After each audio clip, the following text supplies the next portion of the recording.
UTL solar लावणार आणि सबसिडीही मिळवून देणार।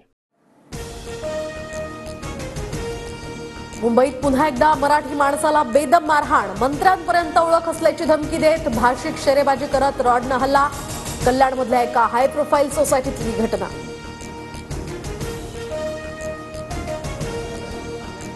भाजप युवा मोर्चाच्या कार्यकर्त्यांकडून मुंबईतील काँग्रेस कार्यालयाची तोडफोड, काँग्रेसनं बाबासाहेब आंबेडकरांचा अपमान केल्याचा भाजपचा आरोप।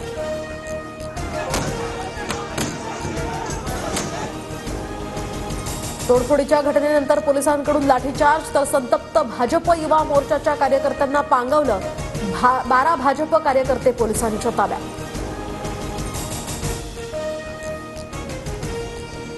कार्यालयाच्या तोडफोडीनंतर काँग्रेस कार्यकर्तेही आक्रमक, भाजप विरोधात जोरदार घोषणाबाजी। भाजप काँग्रेस कार्यकर्ते समोरासमोर आल्यामुळे काही काळ तणावाचं वातावरण। संसदेत आंदोलनादरम्यान भाजप खासदार प्रताप सारंगी जखमी, राहुल गांधींनी धक्का दिल्यामुळेच मुकेश राजपूत हे माझ्या अंगावर पडले आणि त्यामुळेच मला दुखापत झाल्याचा प्रताप सारंगींचा आरोप।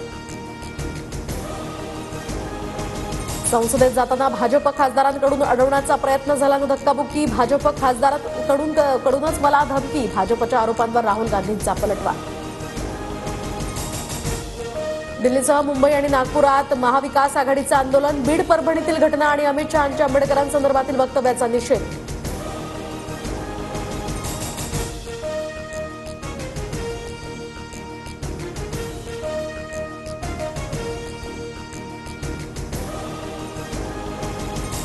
बीडमधील सरपंच मृत्यू प्रकरणी वाल्मिक कराडला अधिवेशन संपेपर्यंत अटक करा, अन्यथा बीडमध्ये जनता रस्त्यावर उतरेल, आमदार संदीप क्षीरसागर यांचा इशारा। पक्षपात न करता वसुलीबाजांवर कठोर कारवाई करणार, मस्साजोग सरपंच हत्याकांड प्रकरणी फडणवीसांचा थेट इशारा, उद्या सकाळी 11 वाजता विधानसभेत यावर उत्तर देणार।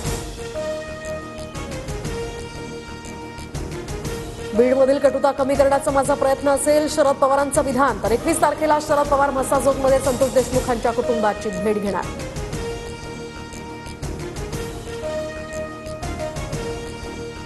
बीडमध्ये धनंजय मुंडेंपेक्षा वाल्मिक कराडचंच जास्त चालतं, वाल्मिक कराडवर कसं बोलावं अशी धनंजय मुंडेंपुढे अडचण, रोहित पवारांची टीका।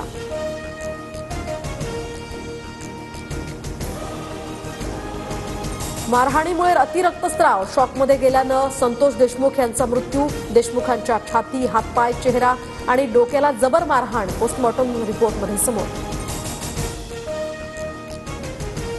मार्करवाडीमध्ये बॅलेट पेपरवर मतदान करण्यासाठी लोकांना धमकावलं गेलं, मुख्यमंत्री फडणवीसांचा आरोप, तर दादागिरी खपवून घेतली जाणार नाही, फडणवीसांचा इशारा।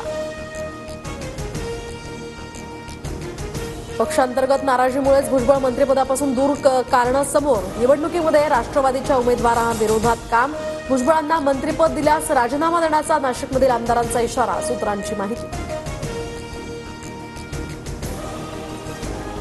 तर रेशीम बागेतील राष्ट्रीय स्वयंसेवक संघाच्या बौद्धिकाला मुख्यमंत्री फडणवीसांसह उपमुख्यमंत्री शिंदेंनी लावली उपस्थिती, अजित पवार मात्र गैरहजर।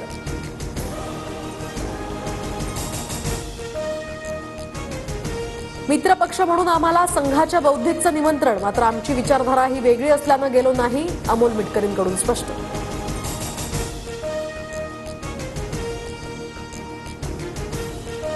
आम्ही सुरू केलेली एकही योजना बंद होऊ देणार नाही, अधिवेशनानंतर लाडक्या बहिणींच्या खात्यात डिसेंबरचा हप्ता जमा होणार, मुख्यमंत्री फडणवीसांची माहिती।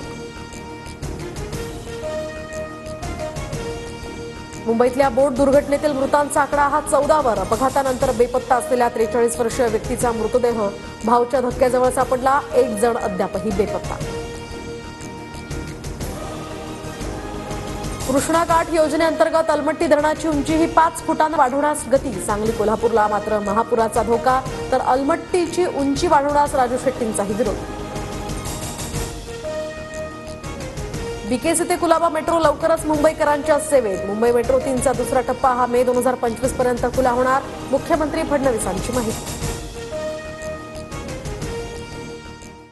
UTL सोलार लावणार आणि सबसिडीही मिळवून देणार।